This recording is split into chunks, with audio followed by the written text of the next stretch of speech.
Hey guys, Dr. Berg here. I had another question about what salad mixture should you consume? And I'm just going to talk about the different types of things that you could put in a salad, okay, and the nutrients that are involved in that. We have romaine lettuce, green lettuce, cabbage, spinach, and kale. There's arugula, there's a whole bunch of others, but I just wanted to pick the most popular and then just kind of rate them based on how much vitamin K, which is good for clotting, and vitamin A, good for the eyes, vitamin C, folate, potassium, and phosphorus.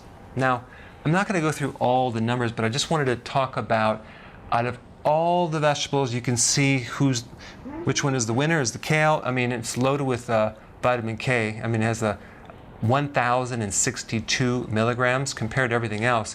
It just, is amazing. So if you were on Coumadin, for example, because you had heart problems and you're preventing clots, you probably want to avoid kale.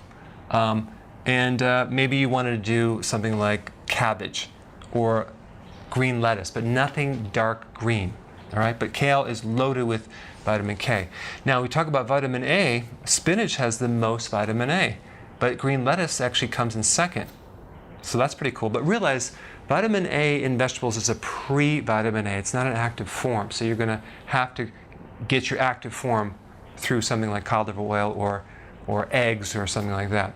Now, when we get to vitamin C, this is interesting. Yeah, kale is the winner again, 53 milligrams. But look at cabbage comes in second, 33. Compared to these other vegetables, cabbage is loaded with vitamin C. Now, I've recently done a lot of videos on vitamin C deficiencies, so I think cabbage would be a great way to get your vitamin C. Then we get into folate, which is romaine lettuce is loaded with folate. Compared to other things, it's pretty high. And then spinach comes in second. It looks like kale is not too much in folate. And then we get into the potassium. Kale has the most. It's almost 300. And then it has a good amount of phosphorus as well. And that would be good for energy, building bone and ligament and collagen and things like that. But the point I wanted to make is that you need to start consuming vegetables because check this out. In the US alone, 145 pounds of sugar is consumed by the average American.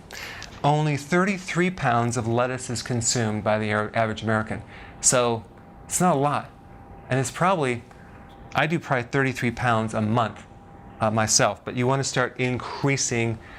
I would do this. I would buy big bowls, okay? Not plates. Buy the bowl and fill it up, and that's your salad. At least one of those a day, or maybe even two. But I just wanted to create the chart to kind of give you a little deeper insight on the benefits of certain types of vegetables more than others. I think kale is the winner, and you should probably do that. And I like cabbage, spinach is pretty good too. Thanks for watching. Hi guys. Hey, listen, I created a pretty amazing evaluation quiz down below that actually analyzes your symptoms to find the cause, the root cause of all of your symptoms, the most likely cause. So take the quiz now and we'll send you a report.